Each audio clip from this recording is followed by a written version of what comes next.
सुबह उठो, कॉलेज के लिए निकल जाओ, कुछ प्रोडक्टिव करने का सोचो और फिर फाइनली डिस्ट्रैक्ट होकर फोन में लग जाओ।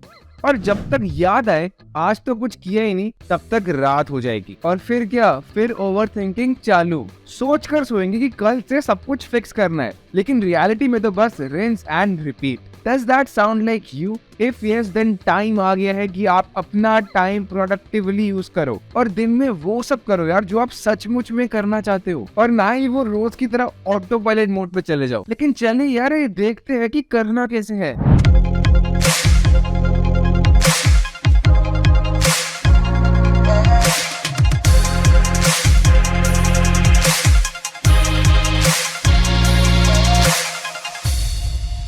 Number 1, B crystal clear.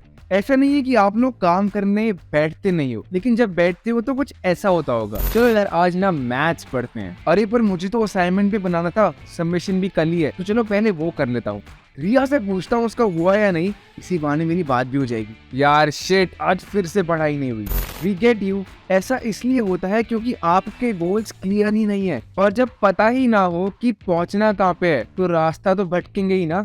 लेकिन प्रॉब्लम की तरह इसका सॉल्यूशन भी सिंपल है। अभी एक नोटबुक उठाओ और उसमें अपने 3 करंट गोल्स को लिख दो, फिर उसे ब्रेक डाउन करके लिखो कि उनको अचीव करने के लिए आपको करना क्या होगा। उस पूरे प्रोसेस को छोटे छोटे पार्ट्स में डिवाइड करके उसकी एक सेट डेडलाइन रख देनी है। ऐसा करने से आपको पता होगा कि एग्जैक्टली कब क्या करना है। नंबर 2 पे आता है यूज द 80-20 रूल। ओके चलिए मानते हैं कि आपने प्रोडक्टिव रहने के लिए सुबह उठते ही एक टू डू लिस्ट बना ली, तो वो काइंड ऑफ एक ऐसी चीज लगती है, read 5 pages of a book, study maths, practice guitar, learn a new skill etcetera. ऐसी आप एक लंबी चौड़ी लिस्ट तो बना लेंगे, but do you know what the problem is, जो भी ऐसी लिस्ट आप बनाओगे उसमें 80% चीजें इमीडिएटली करना सिर्फ आपके लिए एक डिस्ट्रैक्शन बनेगा आपकी मेन गोल से। अकॉर्डिंग टू 80-20 रूल, जिसे पैरेटोज लॉ भी कहते हैं, हमारे 20% टास्क ही हमारे 80% सक्सेस को डिफाइन करते हैं। तो आइडेंटिफाई करिए कि ऐसे कौन से काम हैं जो करने से आपको आज की सेटिस्फैक्शन के साथ लॉन्ग टर्म डिजायर्ड गोल्स भी अचीव करने में हेल्प करेंगे, जो कि सबसे ज्यादा जरूरी है। नंबर 3 पे आता है think long term. But wait, आपको पता कैसे चलेगा यार कि यही 20% मेरे लिए मेन टास्क है और बाकी 80% रिडंडेंट है? सिंपल है, लॉन्ग टर्म में उनके कॉन्सिक्वेंसेस सोच के। जैसे मान लीजिए आप सुबह सुबह कोई नई स्किल सीखने बैठते हैं, बहुत देर करने के बाद में, उसको सीखने के बाद में आप जब उठते हैं और आप कहते हैं कि यार इसको कल करते, तो लगता है कि बहुत प्रोडक्टिव काम किया, लेकिन फिर नेक्स्ट डे जो मैथ्स का टेस्ट था उसमें आप फेल हो गए, क्योंकि पढ़ाई तो करी ही नहीं थी, इवन दो वो आपकी टू डू लिस्ट में था। यानी कि उस दिन अगर आप बाकी सारी चीजों को छोड़कर सिर्फ मैथ्स पढ़ लेते ना, तो बाकी काम बाद में भी किए जा सकते थे। तो इसी तरह से लॉन्ग टर्म कॉन्सिक्वेंसेस को सोचकर ही कोई काम को शुरू करो। Number 4, procrastinate well. अरे रिवाइंड करने की जरूरत नहीं है, मैंने वही बोला जो आपने सुना है। प्रोक्रेस्टिनेट करो और अच्छे से करो। देखो चाहे आप हो या आपकी क्लास का टॉपर हो या फिर इलॉन मस्क भी क्यों ना हो, प्रोक्रेस्टिनेट सभी करते हैं। What makes us different is कि हम क्या एग्जैक्टली प्रोक्रेस्टिनेट करते हैं। अभी जैसे कुछ देर पहले ही हमने आपकी 80-20 वाली लिस्ट को डिवाइड कर दिया है, तो आप सोच सकते हैं यार कि अगर हम यही 20% काम करते रहे तो बाकी के 80% कब करेंगे? वेल वही तो है जिसके लिए हमको प्रोक्रेस्टिनेट करना है। तो हाँ, जब तक आपके वो 20% काम ना हो जाए ना, अब बाकी कामों को करिए ही मत यार। आपको ये देखकर हैरानी होगी कि वो ना करने पर भी आपकी लाइफ में कोई इम्पैक्ट पड़ ही नहीं रहा है। तो क्यों ना ऐसी चीजों को सिर्फ फ्री टाइम के लिए बचा कर रखा जाए।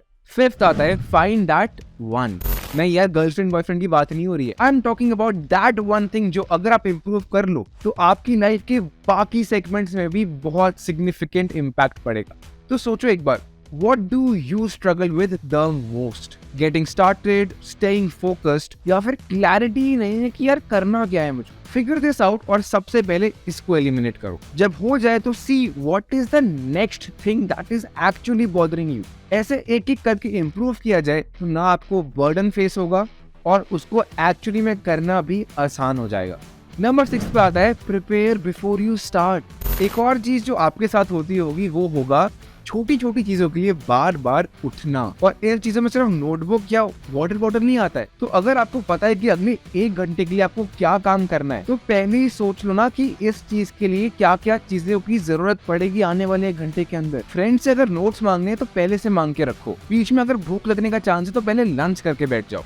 आपका एम होना चाहिए एक फोकस्ड वर्क सेशन, ना कि एक लॉन्गर वर्क सेशन। बस 5 मिनट की प्रिपरेशन आपका 20 मिनट्स तक का टाइम बचा सकती है।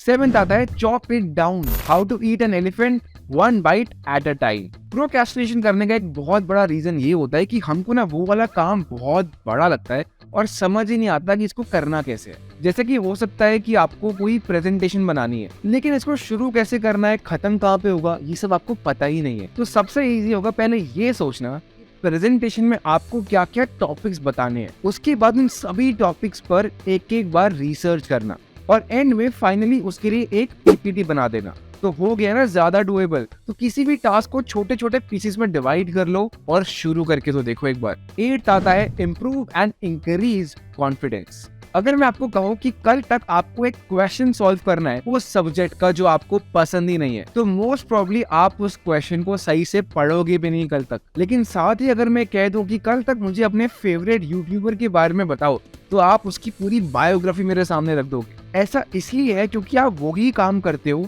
जिसमें आप अच्छे हो। हमारे ब्रेन को ना नेचुरली ही फेलियर से डर लगता है। इस चक्कर में क्या होता है, हम उन्हीं टास्क्स को करते हैं जिसमें हम अच्छे हैं और उनको अवॉइड करते हैं जिसमें हम जानते हैं कि हम नहीं कर पाएंगे। यानी कि प्रोक्रेस्टिनेशन बीट करने का एक और तरीका है जो है अपने स्किल्स इंप्रूव करना, ताकि कॉन्फिडेंस भी बढ़ जाए। नंबर 9 आता है do what you really love. जो काम हमको करना है उसके लिए हमको मजा आता है, वो तो कोई प्रोक्रेस्टिनेट नहीं करता है ना। तो क्यों ना इन्हीं चीजों को यूज करके अपने ब्रेन को ट्रिक किया जाए। जैसे कि हो सकता है कि आपको न्यू स्टेशनरी कलेक्ट करने का बहुत शौक है, तो अगर आप अपनी फेवरेट स्टेशनरी आइटम्स खरीद कर उनको यूज करने के बहाने पढ़ने बैठोगे, तो चांसेस है कि उस दिन आपका खुद से ज्यादा पढ़ने का मन करेगा। 10th आता है action before motivation. Exam time पे सभी स्टूडेंट्स की फेवरेट लेजर एक्टिविटी होती है मोटिवेशनल वीडियोस को बिंज वॉच करना। But let me tell you the truth once and for all, motivation आ ही नहीं सकती बिना एक्शन के। हम सब सोचते हैं कि कहीं से कोई मोटिवेशन आ जाए और उसके बाद हम अपना सारा काम खत्म कर देंगे, लेकिन असल में इसका उल्टा होता है। आप कोई काम करने लगते हैं और उसमें प्रोग्रेस जब होती है ना, तो अंदर से खुद ही मोटिवेशन आता है उसको करने का। अगर जिम जाना है तो बिना किसी चीज का वेट करे शूज पहनो और निकल जाओ। पढ़ना है तो बस बुक्स खोलो और बैठ जाओ। इसके अलावा कहीं से भी कोई मोटिवेशन लॉन्ग टर्म में हेल्प नहीं करने वाली है। 11th पे आता है डू नॉट ओवर एक्सपेक्ट। अगर जिंदगी के 20-22 साल आपने सिर्फ मजे किए हैं, अचानक से एक दिन में अपनी पूरी लाइफ सेट कर देना थोड़ा सा ज्यादा हो जाएगा। सो बी रियलिस्टिक। दिन में 6 घंटे पढ़ना, 1 घंटा एक्सरसाइज करना, 6 घंटा बुक रीड करना, ये सब बिल्कुल भी जरूरी नहीं है, बल्कि ये सब खुद से एक्सपेक्ट करके आप अपने आप को ही डीमोटिवेट करने वाले हो। Start small and do not overwork. अगर फर्स्ट डे आप 1 घंटा भी पढ़ पाओ तो नेक्स्ट डे के लिए एम करो कि 5 मिनट भी ज्यादा कर लूं तो वो बहुत है, ना कि थोड़ी सी प्रोग्रेस देखकर 4 और चीजें करना शुरू कर दो। 12th आता है दी ऑब्वियस डिस्ट्रैक्शन। हम जब भी डिस्ट्रैक्शंस की बात करते हैं तो हमारा फोन और सोशल मीडिया ऑटोमेटिकली दिमाग में आ जाता है। तो कैसे बचा जाए यार इन सब से। अब ये तो पॉसिबल नहीं है कि फोन और लैपटॉप को बंद करके रख दिया, क्योंकि हम में से ज्यादातर लोगों का काम उन्हीं पर होता है। तो ऐसे में सबसे पहले तो अपनी नोटिफिकेशंस ऑफ कर दो और अपना फोन या लैपटॉप DND मोड पे डाल दो। अगर खुद प्रेसिडेंट भी आपको फोन कर दे तो 1 घंटा तो वो भी वेट कर सकते हैं। इसके बाद अगर हो सके तो फोन की जगह पे लैपटॉप पे काम करो, बट अगर इनकेस वो पॉसिबल नहीं है तो फोन को ही DND या फोकस मोड पे डाल दो। Number 13 find what works for you. कुछ लोगों को पोमोडोरो टेक्निक बेस्ट लगती है, जिसमें आप 25 मिनट्स फुल फोकस के साथ में काम करते हो और देन 5 मिनट का एक ब्रेक लेते हो, followed by another 25 minutes of work session. लेकिन वहीं पे कुछ लोग ऐसे भी है जो एक ही स्ट्रेच में सारा काम कंप्लीट करना चाहते हैं। आपके लिए चाहे जो भी काम करे, दिन में काम करना, रात को काम करना, थोड़ा काम करना, ज्यादा काम करना, व्हाटएवर इट इज, बस उसको आइडेंटिफाई करो एंड स्टिक टू इट। लोग आपको वेरियस टेक्निक्स बता सकते हैं, लेकिन वो आपके लिए काम करेगा या नहीं वो सिर्फ आप ही जज कर सकते हो। 14th आता है बिल्ड मोमेंटम। आपने फिजिक्स नहीं पढ़ी तो कोई बात नहीं। सिंपल वर्ड्स में मोमेंटम का मतलब है कोई पर्टिकुलर सीरीज ऑफ इवेंट्स जिसकी वजह से फोर्स गेन हो, यानी कि आपको ऐसा कुछ करना है जिससे फ्लो ऑफ एक्शंस जनरेट हो। आप ये तो मानते होंगे ना कि कोई भी काम शुरू करना सबसे मुश्किल होता है, एक बार शुरू करके फ्लो बन जाए तो सब कुछ हो जाता है। तो एक बार सोचिए कि आप ये मोमेंटम अपने काम में कैसे बिल्ड कर सकते हैं। फॉर एग्जाम्पल, अगर आपको वर्कआउट करने में आलस आ रहा है तो सिंपली वॉकिंग या फिर स्ट्रेचिंग करके आपकी बॉडी धीरे धीरे उसको अडेप्ट कर लेगी और फ्लो में आ जाएगी। और फिर 0 से 1 के बजाय आपको सिर्फ 0.5 से 1 तक जाना होगा। लास्ट आता है once you start keep going. इन सभी टिप्स में आई एम श्योर आपको शुरू कैसे करना है वो तो समझ में आ गया होगा, लेकिन शुरू करने के बाद उसको कंटिन्यू करना भी उतना ही इम्पोर्टेंट है। महीने में 2 दिन 10 घंटे पढ़ने से बेटर है रोज 2 घंटे पढ़ाई करो। पर एक कंसिस्टेंसी लाई कैसे? इसका आंसर है सेल्फ डिसिप्लिन। आई नो यार, मोस्ट ऑफ अस थिंक यार मैं तो हुई नहीं self discipline, but the thing is बाकी सभी चीजों की तरह डिसिप्लिन को भी सीखना पड़ता है। Every time you do something जो आपको करना चाहिए इवन दो आपका मन नहीं है, that makes you more discipline. और बस इतना ही चाहिए आपको अपनी लाइफ में कोई भी गोल अचीव करने के लिए, बेशक एग्जाम में टॉप करना हो या फिर रिया से बात।